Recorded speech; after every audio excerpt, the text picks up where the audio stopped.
Hey guys, GamerZach here, and welcome to my top 10 PC RPG games to watch in 2015. Now, the role-playing genre is at the core of gaming, and progressing your avatar through fantastical worlds to become the best has only gotten better. Let's level up with these new and improved titles that you should keep an eye on.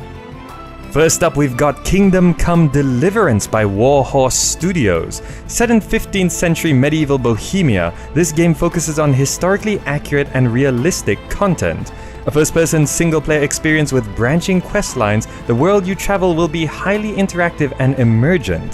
If you're looking for a game with historically accurate armor, combat technique, castles, and even the music, then look no further. Then we have Sui Generis by Bare Metal Entertainment, an open-world, dynamic story, reactive characters, and physics-based combat. The combat system is really where the game stands out, with physics being integrated into the action. It also means that nothing is bolted down and the environment is completely interactive, making your surroundings a tactical consideration, along with probably just a lot of mucking about. Looks like it's got a ways to go, but it's interesting enough to keep an eye on. Then we have Northern Shadow by Ardar Gunesh and Taner Tazel. This game is being called Skyrim meets city building. Build and defend your city while exploring the world with massive underground networks in first person, all in a living world. The world is looking beautiful, but will this attempt at mixing gameplay elements get too messy, or will it end up being something really cool? We'll have to wait and see. Next up, we've got Shroud of the Avatar Forsaken Virtues by Portalarium. Last time I classified this as an MMO, but I decided it fits better here. There are 4 modes of play in this fantasy RPG that is considered to be the spiritual successor to the Ultima series: single player online, friend party online, open play online, and offline that's DRM free. This allows you to choose how much interaction you'll have with other players. Expect a classless system, player housing, resource gathering, crafting, pets, seasonal weather, and guild-based combat. Communication with NPCs is even going to be typed and interpreted, and emergent gameplay is hinted at, such as your choices making you a target for others, tying PvP into the story. If this all sounds good to you, go check this one out and hope it can deliver. And then we've got Pillars of Eternity by Obsidian Entertainment. In this single-player fantasy RPG, you travel with up to 5 companions recruited while exploring the world. Combat will be party-based with real-time with paused tactical gameplay, but notably will not be based on D&D rules. It's isometric with beautiful 2D pre-rendered backdrops and is considered somewhat of a spiritual successor to Baldur's Gate, Icewind Dale, and Planescape Torment. So if you've been a fan of those, then you have to keep an eye on this one. Next we have Torment Tides of Numenera by inXile Entertainment. Speaking of Planescape Torment, here's another spiritual successor. Having a fantasy campaign setting, this will be primarily story-driven, with a greater emphasis on world interactivity and characters. Combat and item accumulation takes a secondary role.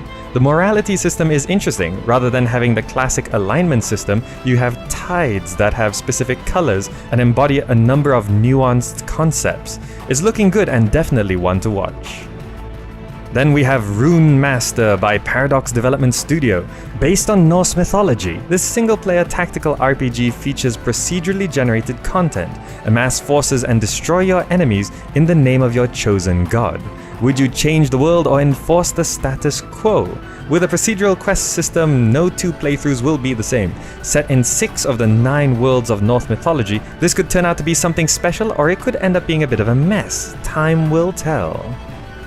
Next up, we've got Cyberpunk 2077 by CD Projekt Red. This single-player and multiplayer RPG based on the tabletop game is set in a dystopian future where technology and a degenerated human society live together. Aiming to be mature and ambitious, it will have a non-linear story that's heavily based on how you customize your character, providing plenty of replayability.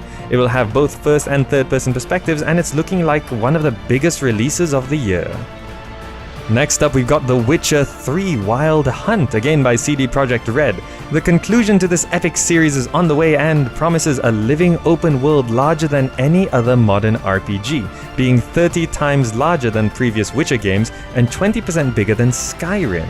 Travel the world on horseback or by sailboat and fight your way through your enemies by blade or magic.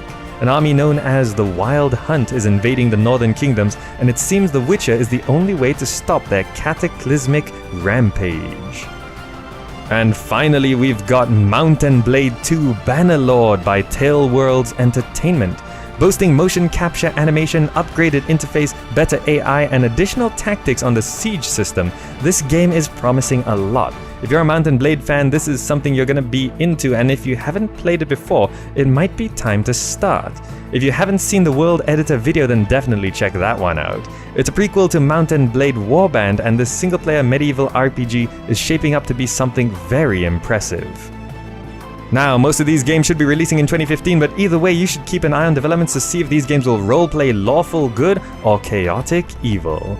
Alright, that wraps up my top 10 PC RPG games to watch in 2015. Hope you enjoyed the video, and if you did, drop me a like or share it with your friends. The support is always appreciated. Thanks so much for watching, and I'll see you in the next video.